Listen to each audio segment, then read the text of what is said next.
Hey guys, माहौल जबरदस्त, शानदार रिवीजन। सर कस्टम्स भी आपके कंट्रोल में आ रहा है। सरकार आइए ड्यूटी ड्रॉबैक की तरफ बढ़ते हैं। Chapter number 3030।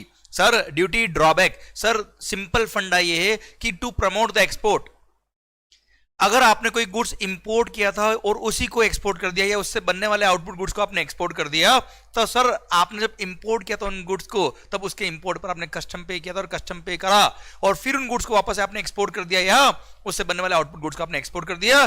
गवर्नमेंट वांट कि एक्सपोर्ट प्रमोट हो, एक्सपोर्ट सस्ते हो, इसलिए सर जो इंपोर्ट ऑफ गुड्स के टाइम पे आपने जो कस्टम पे किया उसका रिफंड मिल जाएगा। That refund is called duty drawback. Sir दो सेक्शन है, section 74 75। Sir case number 1 section 74, अगर आपने मान लो फॉर एग्जांपल ये रिमोट इंपोर्ट किया और रिमोट ही वापस एक्सपोर्ट कर दिया, अच्छा ध्यान रखना, आपने इंपोर्ट करके कस्टम बॉन्डेड वेयरहाउस में गुड्स को रखवाया होता और वहीं से अगर आपने एक्सपोर्ट किया होता, तो ऐसे केस में आपने कस्टम पे ही नहीं किया क्योंकि वो गुड्स डोमेस्टिक मार्केट में आए ही नहीं, कस्टम पे ही नहीं किया सर, तो ऐसे केस में रिफंड की बात नहीं आती। पर अगर आपने गुड्स को क्लियर करा दिया था फॉर होम कंजम्पशन, तो ऐसे केस में कस्टम पे करने की बात आती है। आपने कस्टम पे किया होगा, अब उसी गुड्स को आपने एक्सपोर्ट कर दिया, तो सेक्शन 74 बोलता है कि जो आपने कस्टम पे किया था at the time of import of the goods, sir उसका आपको क्या मिल जाएगा, रिफंड मिल जाएगा। That refund is called duty drawback. Section number 74 में ध्यान रखिएगा, जो आपको ड्रॉबैक मिल रहा है, सर जो गुड्स इंपोर्ट किया वही अगर आपने एक्सपोर्ट किया तो ड्रॉबैक मिलेगा। वहां पे identity of the goods must be the same.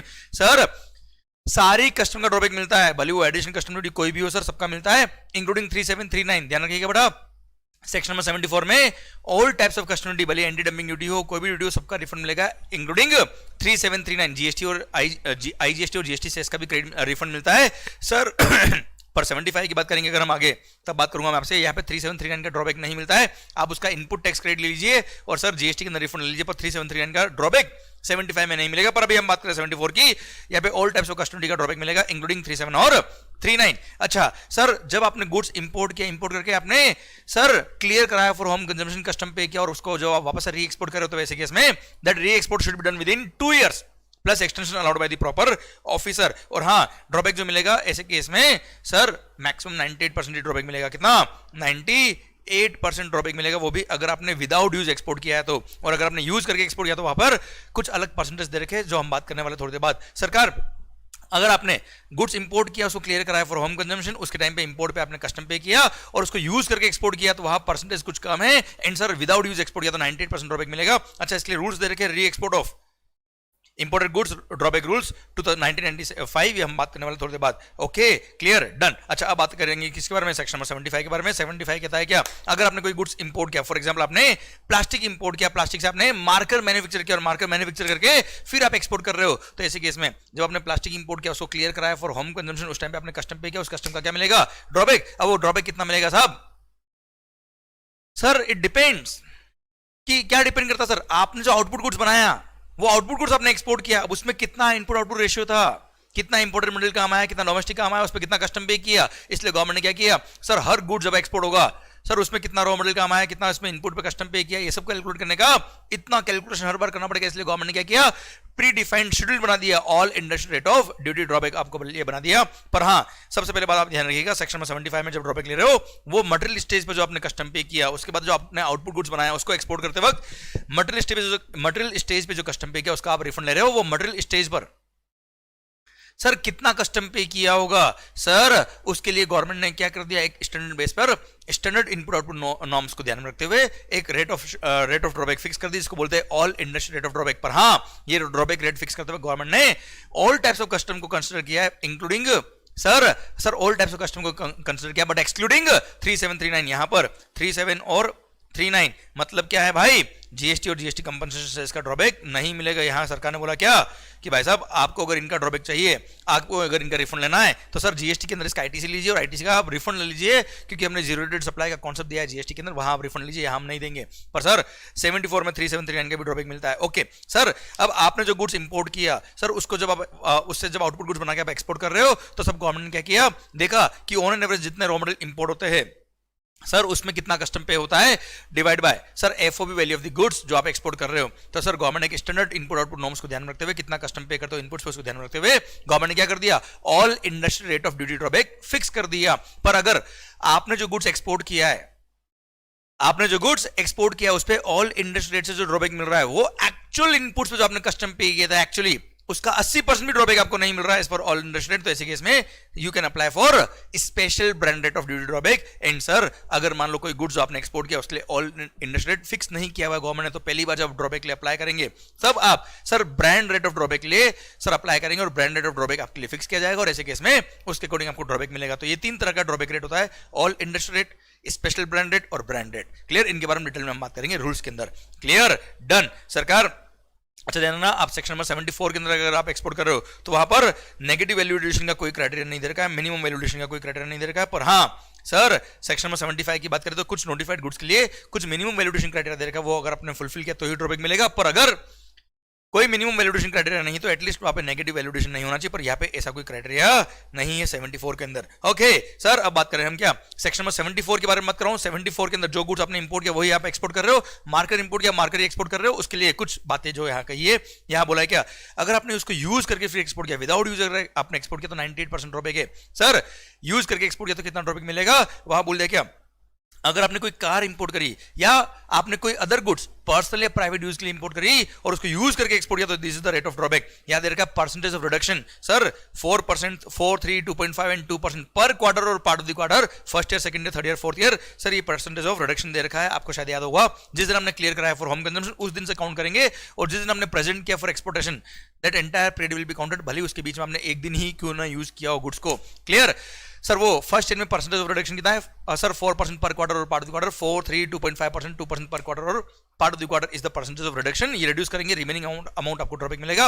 अच्छा यूजुअली 2 साल के अंदर आप एक्सपोर्ट करते तो ही ड्रॉबैक मिलता है, पर यहाँ पर एसीडीसी चाहे तो आपको, प्रॉपर ऑफिसर चाहे तो आपको फर्दर एक्सटेंशन दे सकता है, पर 4 साल के बाद कभी भी ड्रॉबैक नहीं मिलने वाला अगर आपने यूज करके एक्सपोर्ट किया तो।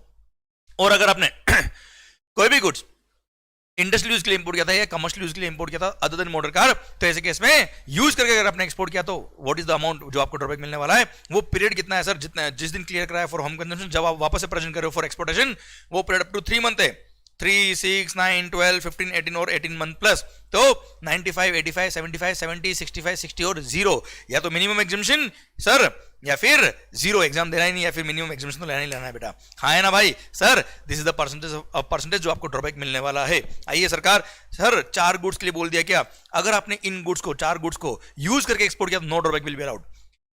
विदाउट यूज एक्सपोर्ट किया 98% ड्रॉबैक मिलेगा, कोई दिक्कत नहीं, पर यूज करके एक्सपोर्ट किया no drawback will be allowed. First है क्या, वेयरिंग अपरेल कपड़े, सेकंड टी चेस्ट खाली बॉक्स चाय जिसमें पैक करके एक्सपोर्ट करते हैं, then exposed cinematographic film movie आपने देख ली इंडिया में इंपोर्ट करके देख ली, बोलते नहीं चाहिए भाई, ऐसा तो चलता है sir. Then unexposed photographic film, paper and plates and x ray films, इनको अगर यूज करके एक्सपोर्ट किया no drawback will be allowed. Sir आइए अब इनके रूल्स देख लेते हैं हम।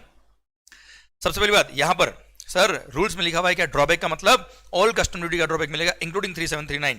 सर एक्सपोर्ट का मीनिंग क्या होगा, अगर आपने गुड्स इंपोर्ट किया, इंपोर्ट करने के बाद एक्सपोर्ट किया तो ड्रॉबैक मिलता है ना। एक्सपोर्ट मतलब क्या है, taking goods from India to place outside India, plus sir अगर आपने फॉरेन गोइंग वेसल या एयरक्राफ्ट को कोई भी गुड्स एज ए स्टोर्स या प्रोविजन या इक्विपमेंट की तरह सप्लाई किया तो वो भी क्या होगा सरकार, एक्सपोर्ट की डेफिनेशन में आएगा। पर ध्यान रखना आपने DTA से SEZ को कोई गुड सप्लाई किया है, DTA से SEZ को कोई गुड सप्लाई किया है तो वो एक्सपोर्ट की डेफिनेशन में नहीं आता है for the purpose of section number 74। पर 75 की बात करेंगे तो DT टू SEZ भी एक्सपोर्ट के स्कोप में आएगा। ओके सर, अब प्रोसीजर क्या, रूल नंबर 3 बोलता है क्या, procedure for claiming drawback on goods exported by post. Bye post अगर आप एक्सपोर्ट करो तो सर आप क्या करेंगे, पार्सल पे करेंगे, पार्सल की आउटर पैकिंग पर गुड्स का कंप्लीट डिक्लेरेशन देंगे, प्लस उस पर बड़े वर्ड में बोल्ड वर्ड में लिखेंगे क्या, ड्रॉबैक एक्सपोर्ट। ओके अब पार्सल आप देंगे along the 4 copy of the drawback claim देंगे, किसको देंगे, पोस्टल अथॉरिटी को देंगे। पोस्टल अथॉरिटी क्या करेगा सर, वो जब आपसे पार्सल लेगा अलॉन्ग द ड्रॉबैक क्लेम, वो ड्रॉबैक क्लेम देगा किसको, कस्टम ऑफिसर को। जब जिस दिन उस पोस्टल अथॉरिटी ने सर उस कस्टम अथॉरिटी को ड्रॉबैक क्लेम दिया उस दिन मानते हैं कि date of receipt of claim. क्यों वो डेट रिलेवेंट क्यों, क्योंकि वहां से डिपार्टमेंट को 2 महीने के अंदर ड्रॉबैक देना पड़ता है, नहीं तो डिपार्टमेंट को 1 महीने के अंदर ड्रॉबैक देना पड़ता है, नहीं तो इंटरेस्ट पे करना पड़ता है डिपार्टमेंट को। ओके सर ध्यान देना, अब ड्रॉबैक क्लेम रिसीव तो हो गया डिपार्टमेंट को, पर अगर उसमें कोई डेफिशिएंसी थी तो आपको 15 डेज में वापस रिटर्न करेंगे ड्रॉबैक क्लेम कि इसको सही करके फिल करो और सही करके हमको सबमिट करिए। जब आप रीसबमिट करेंगे वो 30 दिन के अंदर आपको रीसबमिट करना पड़ेगा। जब आप रीसबमिट करेंगे तब मानेंगे उस दिन ड्रॉबैक क्लेम आपने फाइल किया है। Clear, done. अब सर अदर देन पोस्ट आपने अगर एक्सपोर्ट किया तो क्या डिक्लेरेशन और स्टेटमेंट देना है, और सर उसका मैनर और टाइमिंग क्या होगा। रूल नंबर 4 बोलता है जब आप अदर देन बाय पोस्ट आप कोई गुड्स को एक्सपोर्ट करते हो तो सबसे पहले शिपिंग बिल या बिल ऑफ एक्सपोर्ट जो आप फाइल कर रहे हो, शिपिंग बिल या बिल ऑफ एक्सपोर्ट जो फाइल कर रहे हो, सर जब आप गुड्स एक्सपोर्ट कर रहे हो, सर आपने मार्कर इंपोर्ट किया, मार्कर ही एक्सपोर्ट किया, सर सेम गुड्स इंपोर्ट किया, सेम गुड एक्सपोर्ट कर रहे हो, ड्रॉबैक क्लेम कर रहे हो, तो सर आपको शिपिंग बिल या बिल ऑफ एक्सपोर्ट पे मेंशन करना पड़ेगा कि सर मैं इन गुड्स के रेस्पेक्ट में ड्रॉबैक क्लेम कर रहा हूं, ये गुड्स अब मैंने इंपोर्ट किया था, इस पे कस्टम पे किया था, इन गुड्स को मैंने यूज किया कि नहीं किया, ये आप डिक्लेरेशन देंगे। क्लियर, कस्टमर सर वेरीफाई करेगा, प्लस आप डॉक्यूमेंट्री एविडेंस अटैच करेंगे उसके अंदर कि सर आपने जब इंपोर्ट किया था तब bill of entry, assessed copy of bill of entry का कॉपी लगाएंगे, evidence of payment of custom duty का कॉपी लगाएंगे कि मैंने इतना कस्टम पे किया था और मेरे को इतना ड्रॉबैक चाहिए। Clear, and sir rule number 5 बोलता है manner and timing of claiming drawback in case other than by post. अगर आपने एक्सपोर्ट किया तो क्या सिस्टम होगा? सर पहली बात तो ये, आपको ड्रॉबैक क्लेम फाइल करना पड़ेगा विद इन 3 मंथ। जिस दिन आपको परमिशन फॉर एक्सपोर्टेशन मिला अंडर सेक्शन 51, उसके 3 महीने के अंदर आप ड्रॉबैक क्लेम कर सकते हो। पर अगर आप लेट हो गए तो सर एक्सटेंशन डिले को कंटिन्यू कर सकता है कौन? एसीडीसी डिले को कंटिन्यू कर सकता है फॉर फर्दर 3 मंथ, और सर वहां फीस लगेगा 1% ऑफ एफओयू ऑफ द एक्सपोर्ट और 1000 whichever is less, मतलब मैक्सिमम 1000 फीस है। और उससे ज्यादा लेट हो गए तो कमिश्नर के पास पावर है कि 3 मंथ प्लस नेक्स्ट 6 मंथ तक का टाइम आपको और दे सकता है। 3 मंथ प्लस 3 मंथ तो यही होगा सर। और फीस कितना है? डबल, 2% ऑफ एफओबी और 2000 whichever is less। बहुत ज्यादा फीस नहीं है, पर अगर रीजनेबल ग्राउंड है तो ही वो एक्सटेंशन देंगे, नहीं तो वो रिजेक्ट भी कर सकते हैं एक्सटेंशन की एप्लीकेशन को। ओके, अब आपने ड्रॉबैक क्लेम कर दिया सर, जिस दिन आपने ड्रॉबैक क्लेम दिया है वो क्लेम माना जाएगा कि क्लेम ऑफ फाइलिंग ड्रॉबैक है। पर सर अगर वो डेफिशिएंट क्लेम था तो 15 डेज में आपको लौटा देंगे, और सर उसको रीसबमिट करना पड़ेगा विद इन नेक्स्ट 30 डेज, तब मानेंगे कि सर आपने क्लेम सही फाइल किया है, और वहां से 1 मंथ काउंट होगा डिपार्टमेंट के लिए to give the refund. Okay sir, rule number 6 payment of drawback and interest. Sir आपने अगर ड्रॉबैक क्लेम फाइल किया है, drawback claim everything found okay, तो सर आपका ड्रॉबैक प्रोसेस कर दिया जाएगा और आपको पेमेंट दे दिया जाएगा अलॉन्ग विद द इंटरेस्ट। अगर गवर्नमेंट लेट हुआ है तो सर या तो आपके नाम पे चेक बना देंगे, और अगर आपने इलेक्ट्रॉनिकली अप्लाई किया तो आपके इलेक्ट्रॉनिक पेमेंट के लिए अप्लाई किया तो आपके अकाउंट में क्रेडिट कर देंगे। अच्छा, मल्टीपल ड्रॉबैक क्लेम है तो एक साथ क्लब करके भी आपको अमाउंट दे सकते हैं ये लोग। रीपेमेंट ऑफ एरियर्स और excess payment of drawback and interest. यहाँ गवर्नमेंट ने बोला क्या भाई, कभी अगर गलती से हमसे ड्रॉबैक एक्सेस आ गया है, गलत चला गया, तो ऐसा नहीं कि आप ये बोल दो कि इनकमिंग फ्री आउटगोइंग बंद। सर ऐसा नहीं होगा, ऐसे केस में आपको एरियर्स ड्रॉबैक वापस से गवर्नमेंट को देना पड़ेगा अलॉन्ग विद द इंटरेस्ट। नहीं पे किया तो हम जानते हैं कैसे रिकवरी करना है। सर रूल नंबर 7 है power to relax, just chill down. Government के पास पावर की बचाए तो ड्रॉबैक के केस में इन द पब्लिक इंटरेस्ट अगर रिक्वायर्ड है तो कुछ कंडीशंस को वेव ऑफ कर सकती है, रिलैक्स कर सकती है, और बोल सकती है ठीक है ये कंडीशन फुलफिल नहीं करी तो भी ड्रॉबैक दो, मस्त रहो, खेलो खुद और ऐश करो जिंदगी के अंदर। आइए सर, अब हम पढ़ रहे हैं सेक्शन नंबर 75 के रूल्स। जहां आपने प्लास्टिक इंपोर्ट किया, रॉ मटेरियल इंपोर्ट किया, मार्कर मैन्युफैक्चर किया और मार्कर मैन्युफैक्चर करके फिर एक्सपोर्ट करें, तो जब प्लास्टिक की क्लियरेंस पर आपने कस्टम पे किया होगा उसका रिफंड की अगर बात करें तो कितना मिलेगा उसके बारे में बात करें। सर रूल नंबर उसके रूल्स, सर डेफिनेशन सबसे पहले बात ड्रॉबैक। यहाँ पे ड्रॉबैक मिलेगा ऑल कस्टम ड्यूटी का मिलेगा एक्सेप्ट 3739, ध्यान रखिएगा क्योंकि वहां पे जीएसटी में उसका आईटीसी लेके आप उसका वहां पर रिफंड ले सकते हो। एक्सपोर्ट की डेफिनेशन 2 पॉइंट तो वही थे जो हमने पढ़े, प्लस डीटी टू एसजेड। अगर आपने गुड्स एक्सपोर्ट किया, गुड्स अप्लाई किया तो उसको भी एक्सपोर्ट मानेंगे, वहां पे भी ड्रॉबैक मिलेगा साहब। सर देन रूल नंबर 3 बोलता है कि ऑल इंडस्ट्रेड, मैं आपको ऑलरेडी बता चुका हूं कि एक एफओबी का फिक्स परसेंटेज गवर्नमेंट फिक्स कर देती है, इसका शेड्यूल दे रखा है पूरा। जनरली जो गुड्स इंडिया से एक्सपोर्ट होता है उसका generally government input output ratio check करती है, कितना रॉ मटेरियल काम आया, कितना वेस्टेज होता है, कितना सर कौन कौन से इनपुट आप इंपोर्ट करते हो उसमें कितना कस्टम लगता है, सब कुछ कैलकुलेट करके गवर्नमेंट एक रेट फिक्स करती है, उसको बोलते हैं all industry rate of duty drawback. And sir government के पास पावर है कि वो उसको टाइम टू टाइम रिव्यू करती रहेगी। अगर उनको लगता है कि टैक्सेशन में कुछ चेंज हुआ है और हमको accordingly rate of drawback change करना चाहिए तो वो चेंज भी कर सकते हैं, रिवाइज भी कर सकते हैं। अब सर रूल नंबर 5 बोलता है क्या, अगर कभी रेट ऑफ ड्रॉबैक चेंज हुआ तो हमारे लिए relevant date for rate of drawback क्या होगा साहब? वहां गवर्नमेंट ने बोल दिया क्या सर, द रिलेवेंट डेट, जिस दिन आपको परमिशन फॉर एक्सपोर्ट मिला, लेट एक्सपोर्ट ऑर्डर याद है बेटा सेक्शन 51 के अंदर, let export order permission clearing and loading the goods under section 51 जिस दिन मिला है, that is the date relevant for the purpose of rate of drawback. पर सर अगर आप बाय पोस्ट एक्सपोर्ट कर रहे हो तो जिस दिन आपने पार्सल पोस्टल अथॉरिटी को दिया है, that date is the relevant date for the purpose of rate of drawback. Clear under rule number 5। Okay sir rule number 6 बोलता है क्या, ब्रांड रेट। सर जहां पर ऑल इंडस्ट्री डिटरमाइन नहीं हुआ, पहली बार जब ड्रॉबैक रेट, आप पहली बार कोई गुड्स एक्सपोर्ट कर रहे हो जिसके लिए all industry rate of drawback fix नहीं किया हुआ, तो जब आप अप्लाई करेंगे तो सर अप्लाई करेंगे ब्रांड रेट के फिक्सेशन के लिए। एंड सर आपके लिए स्पेशली ब्रांडेड आप इस पर्टिकुलर गुड्स के लिए फिक्स किया जाएगा। वहां गवर्नमेंट क्या करेगा, आपसे रिकॉर्ड्स डॉक्यूमेंट वगैरह मांगेगा, आपको कॉपरेट करना पड़ेगा, इन्फॉर्मेशन वगैरह देनी पड़ेगी। पर आप इस ड्रॉबैक के लिए जब अप्लाई करेंगे, किसको अप्लाई करेंगे, जिस पोर्ट से आप एक्सपोर्ट कर रहे हो उसके जुरिसडिक्शनल कमिश्नर को अप्लाई करेंगे। और हाँ, अगर आप मल्टीपल पोर्ट से अप्लाई एक्सपोर्ट कर रहे हो तो सर किसी भी एक उसमें से, मान लो मल्टीपल पोर्ट्स आप एक्सपोर्ट कर रहे हो तो किसी उनमें से किसी भी एक पर्टिकुलर पोर्ट के कमिश्नर या प्रिंसिपल कमिश्नर को अप्लाई कर सकते हो for fixation of brand rate. Sir अब आप कितने टाइम में अप्लाई कर सकते हो, सर एक्सपोर्ट किया तब भी अप्लाई कर सकते हो, एक्सपोर्ट करने के 3 महीने बाद तक आप अप्लाई कर सकते हो for fixation of brand rate. पर अगर लेट हो गए तो वही 3+3+6 एक्सटेंशन याद आया बेटा आपको, वो प्रॉपर ऑफिसर एसीडीसी या कमिश्नर आपको अलाउ कर देगा। ऐसे केस में भी फीस वही है सर सेम, पर हाँ रीजनेबल ग्राउंड हुआ तो वो एक्सटेंशन अलाउ करेंगे, नहीं तो डिले को कंडोन नहीं करेंगे। क्लियर। प्लस ये बोल दिया क्या, यहाँ पे एक इंस्ट्रक्शन दिया डिपार्टमेंट को इंटरनल कि सर जब गवर्नमेंट ब्रांड रेट फिक्स करेगा तब ऑल कस्टम ड्यूटी काउंट करना है साहब, एक्सेप्ट 3739 सारी ड्यूटीज सर, भले एजुकेशन से हो, सेकेंडरी एंड हायर एजुकेशन से हो, एनसीसी ड्यूटी हो,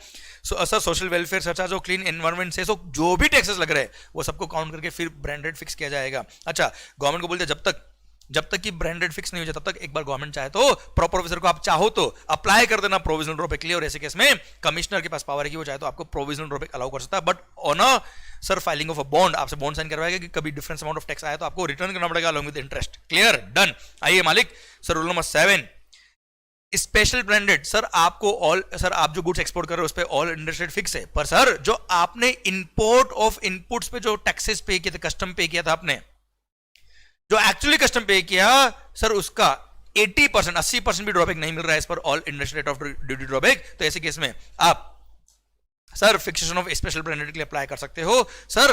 अब ऐसे केस में अगर आपको फिक्सेशन ऑफ स्पेशल ब्रांडेड के लिए अप्लाई करना तो कब तक अप्लाई कर सकते हो? वही 3 मंथ, जिस दिन आपको परमिशन मिली फॉर एक्सपोर्टेशन वहां से 3 महीना प्लस एक्सटेंशन वही 3 + 3 + 6, याद आया बच्चों? फीस वही 1% और 1000 विच एवर इज लेस, या 2000 और 2% विच एवर इज लेस।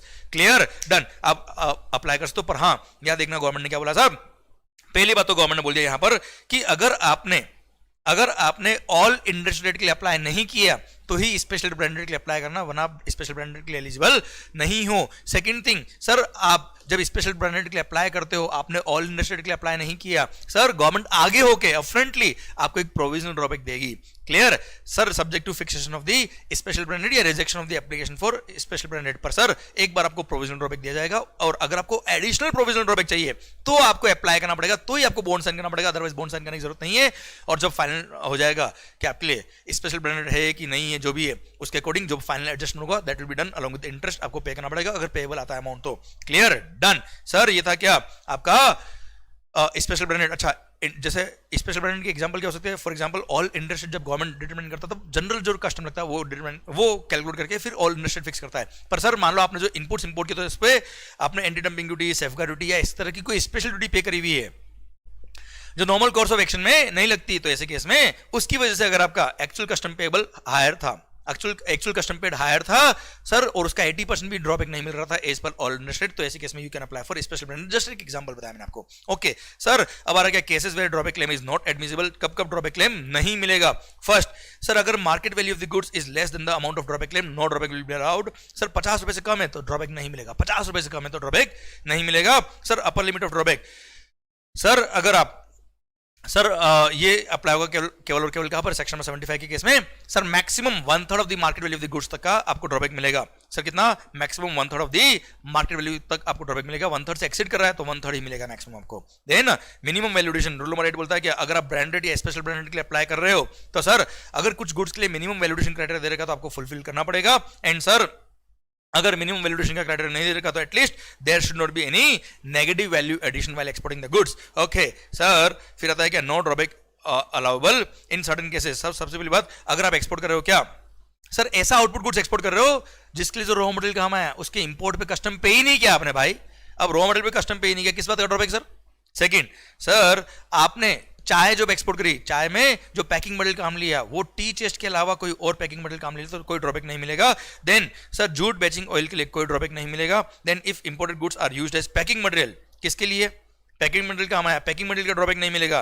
किस केस में? जूट यानी एक्सपोर्ट कर रहे हो इंक्लूडिंग बिमलीपतन जूट और mesta fibre, twist, twine, thread and drops in which jute predominates in yarn in weight. Then jute fabrics जिसमें जूट प्रीडोमिनेट इन वेट करता है। देन सर कुछ और जूट से बने हुए गुड्स जहां पे जूट प्रीडोमिनेट इन वेट करता है तो ऐसे केस में no drawback will be allowed in respect of packing material used in export of such goods. Then section 76 subsection 2 में गवर्नमेंट के पास पावर है कि गवर्नमेंट चाहे तो कुछ गुड्स जिसमें उनको लगता है कि सर यहाँ पे गुड्स एक्सपोर्ट होगा, ड्रॉबैक लेंगे लोग और वापस स्मगलिंग बैक होगी, गुड्स वापस इंडिया में आ जाएगा और वापस ये ड्रॉबैक क्लेम करेंगे एक्सपोर्ट करने पर, तो ऐसे केस में गवर्नमेंट चाहे तो मना कर देगा, नोटिफाई करके बोल देगा इन गुड्स के रेस्पेक्ट में कोई ड्रॉबैक नहीं मिलेगा। या फिर गवर्नमेंट बोल सकता है इन गुड्स के रेस्पेक्ट में ड्रॉबैक मिलेगा but subject to specified conditions, वो आप फुलफिल करोगे तो ही ड्रॉबैक मिलेगा। ये पावर देगा, कोई खास बात नहीं है। आइए सर, अब procedure for claiming the drawback under section 75। सबसे पहले बात क्या? Rule number 10, power to require submission of information and document. Sir government any officer of the government authorised by assistant commissioner, deputy commissioner, ACDC या उसके AC DC sir या उसके above rank वाले officer के पास पावर है कि वो किसी भी ऑफिसर को ऑथराइज कर सकता है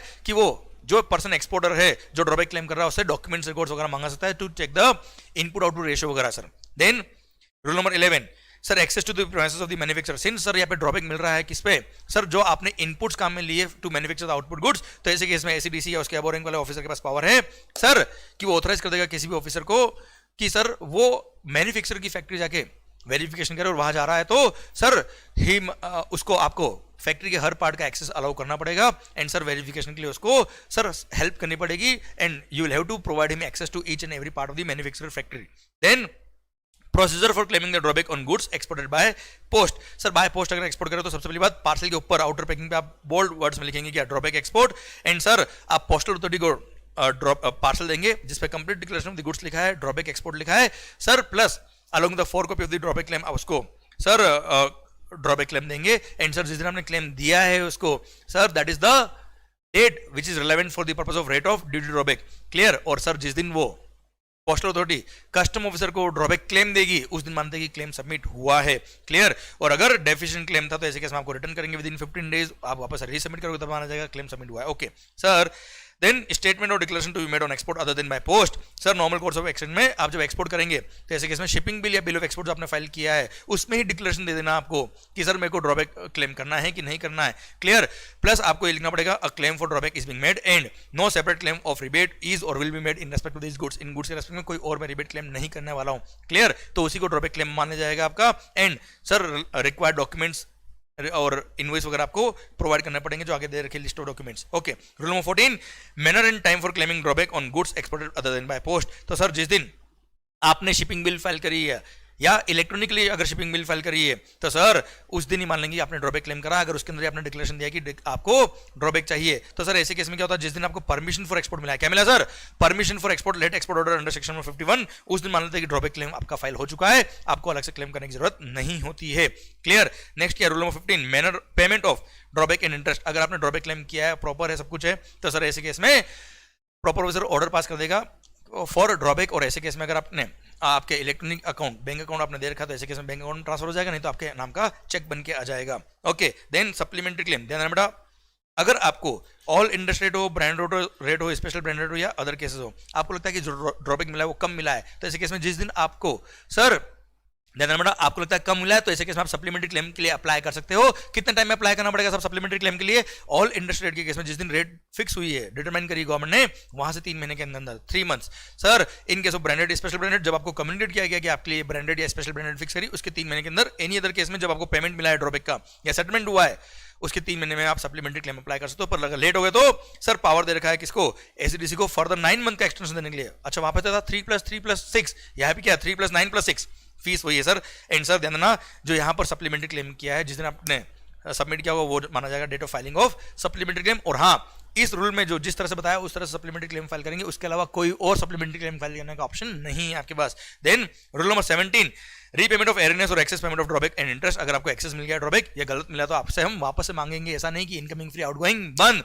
और आपको वो पे करना पड़ेगा अलॉन्ग विद इंटरेस्ट, नहीं पे करते तो हम रिकवरी प्रोसीडिंग शुरू कर देंगे आपके अगेंस्ट। ये बड़ा अच्छा रूल लगता है मेरे को, very very important and good rule. Rule number 18 procedure for recovery of amount of drawback where export proceeds are not realised. देखो अल्टीमेटली गवर्नमेंट ने ड्रॉबैक क्यों दिया, एक्सपोर्ट को प्रमोट करने के लिए। एक्सपोर्ट को प्रमोट क्यों किया sir, so that convertible foreign exchange India में आए। पर सर अगर मान लो आपने कोई गुड्स एक्सपोर्ट किया और सर उसका within the time limit allowed by RBI under FEMA foreign currency realise नहीं हुआ तो ऐसे केस में सर जो आपको ड्रॉबैक दिया वो रिकवरेबल हो जाती है। पर हाँ आपने डीटीए से एसजेड अगर सप्लाई किया तो ये प्रोविजंस एप्लीकेबल नहीं रहेंगे सर। अब ऐसे केस में ध्यान देना बेटा, अगर ड्रॉबैक रिकवरी की बात आ रही है तो कितना अमाउंट ऑफ ड्रॉबैक, सर मान लो फॉरेन करेंसी रियलाइजेबल था आपका 1 करोड़ रुपए और आया कितना केवल 40 लाख, तो सर कितना नहीं आया amount 60 lakh divide by 1 crore into जितना ड्रॉबैक आपको दिया उतना अमाउंट रिकवरेबल हो जाएगा साहब, क्लियर। मतलब प्रोपोर्शनेट जितना अमाउंट आपका डूब गया उतना अमाउंट उतना प्रोपोर्शनेट ड्रॉबैक आपको गवर्नमेंट को वापस देना पड़ेगा विद इंटरेस्ट, ओके सर। पर this is again very very good point.